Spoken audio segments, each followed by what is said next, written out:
sure that their arms do not bend. The next thing that's important, their legs need to be close. We already said that they're two different heights, right? Come down. So let's touch on that technique. When I line them up from shortest to tallest within their main bases, all 4 girls are usually the same height, so they won't see this problem.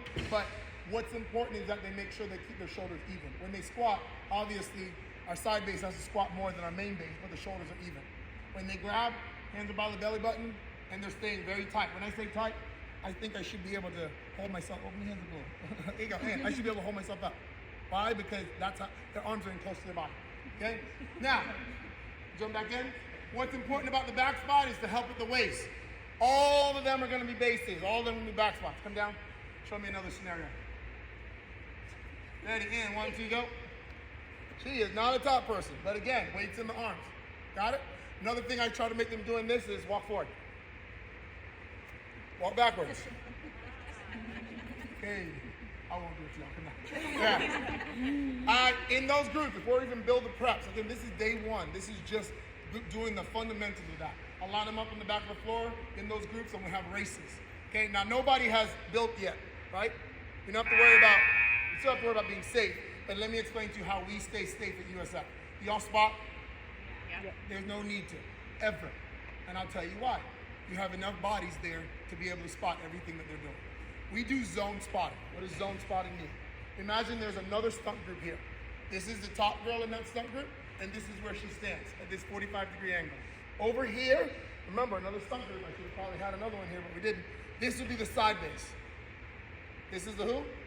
Side base. The side base can see the side base. The top girl can see the top girl. Over here is the back spot. Yep, right here. So Sandy, cover this. And over here is the main base. Good. As soon as they're done doing a stunt and we spot, we switch. Our top person would get in there. They get a couple reps. We'll get out. Switch. And they go back and forth. There's no need to okay, above all, they're the spotters in the group. We can talk about safety all we want, but at the end of the day, as bases, they need to let go of the foot and catch the body. The additional spotters in this corner is because stunning is getting to the point where when we're spinning, she's by herself facing the back with no back spot for a split second. It helps to have them there. And half the problem with stunts is that they're afraid to actually give it the power it needs because they don't want to hurt each other. When you remove the hold, you're going to be safe. And I don't want this either. When we talked to that in there, I think somebody put their hands up. I'm like, I don't want to see armpits. Okay? I want you to actively look at what's happening. And just like you have to train stunts, you have to train safety. Okay? And the best way to do this is in those groups. Remember I said the back spots? Okay. When they finally build a prep, actually I'm going to do it to y'all. Build a prep with her. Go. Yeah. When these groups, they're most likely going to fall. These are when things are going to fall, but we're not falling. Oh, that's pretty good. We're not falling from the, but they're actively spotting. And they're going to go right back down to where they started. 1, 2, dip. And we're promoting that. Remember, that was our top person over there that was basing. That's basing. Because technique is technique. Right? That is how we stay safe, spotting and safety. After they go and do that, we built our stunt groups. Now they're back to their normal stunt group. This is one of my favorite progressions. And I told them in there to do this, so the stunt group already knows, but I demonstrate. They've gotten the timing. This is their little warm-up to get their timing down. And again, they're in their normal stunt groups. This is not like the back spots, okay? All of this is promoting good technique from start to finish. At the bottom, the first dip is to make sure the top person has a weight in their arms and their hips are up.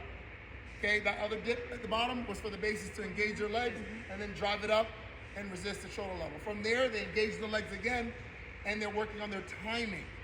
Then they drive it up. At the very top, this is where all the girls in there kept letting the bodies hit the floor, it was falling. Because as they dipped, they were allowing their arms to bend too. When the weight hit them, top girls are falling left and right. Okay, that, again, helps promote that. You can see it again? Yes. Yep, do it one time. And timing at the bottom there, and it goes up. And what's great about it is you can change these skills to whatever you want. What do I mean by that? More elite teams, that second extension is a lib.